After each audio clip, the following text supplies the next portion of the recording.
Alors, c'est quelque chose que j'avais vu hier, mais dont je n'ai pas parlé. Alors aujourd'hui. Et en fait, pour l'Australien, à mon avis, ils sont déjà le 22 septembre. Voilà. Parce qu'ils ont des heures d'avance sur nous. C'est le deuxième jour de manifestation à Melbourne, en Australie. Les ouvriers du bâtiment, ok, manifestent. Ils ont été du côté de leur syndicat. Ils ont cassé quasiment. Ils leur ont dit, qu'est-ce que vous foutez? Rien apparemment.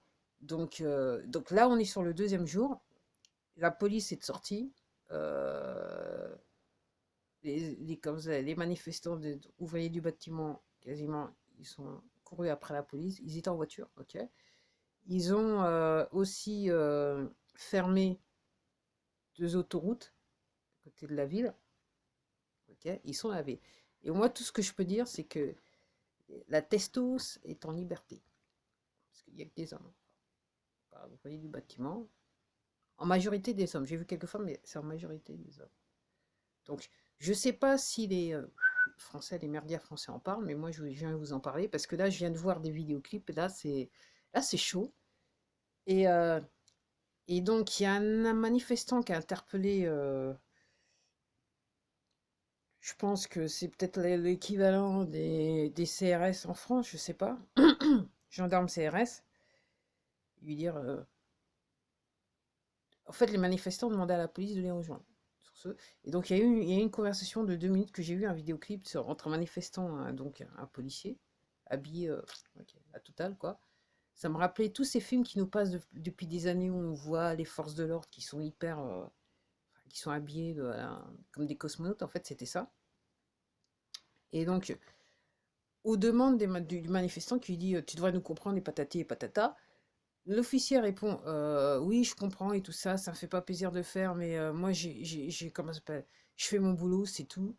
Euh, il lui sort, moi, je fais ce qu'on me demande de faire, ok. Il dit lui-même, donc le manifestant lui dit, il y a des gens qui sont chez eux, quand même, qui se suicident, et patati, qui n'ont plus rien, hein, hein. Donc l'officier de police, il dit oui, je comprends, et patati, et patata. Et il lui dit oui, même ma femme, elle a plus de boulot. Mais il lui répète, ouais, mais moi, je fais ce qu'on me demande de faire. Je vous raconte cette histoire, ok? Parce qu'en France, on en a des. Ils sont pareils. Comme je vous dis, c'est le seul moment de l'histoire, avec un grand H, où là, vous devez prendre votre responsabilité. Et moi, ce que je dis, et c'est ce que laissait d'entendre aussi le manifestant australien, c'est qu'au bout d'un moment, on est sur les droits de l'homme, on est sur un crime contre l'humanité.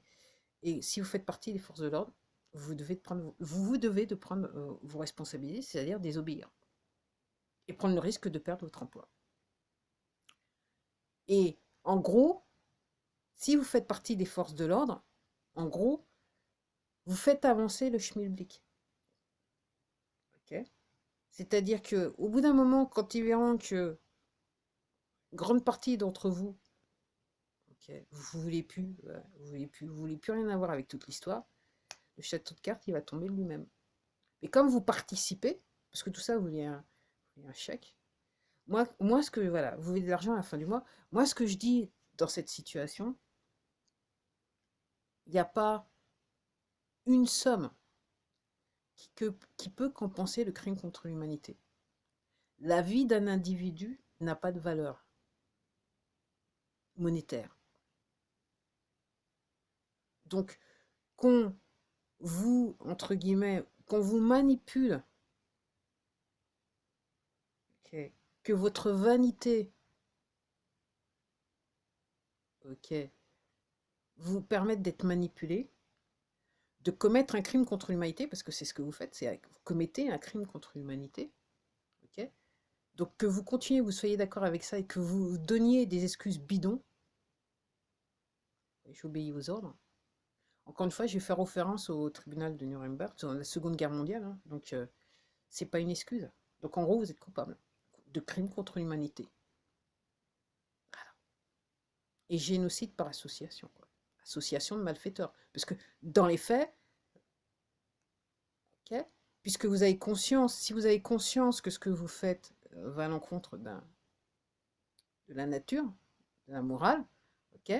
Donc en gros, vous êtes un accessoire au crime, contre l'humanité, et accessoire au génocide. Et vous participez au génocide et au crime contre l'humanité. Il n'y a pas à chercher midi à 14h, chercher, ah oui, mais ma femme, machin, machin, mais moi j'ai besoin de nourrir.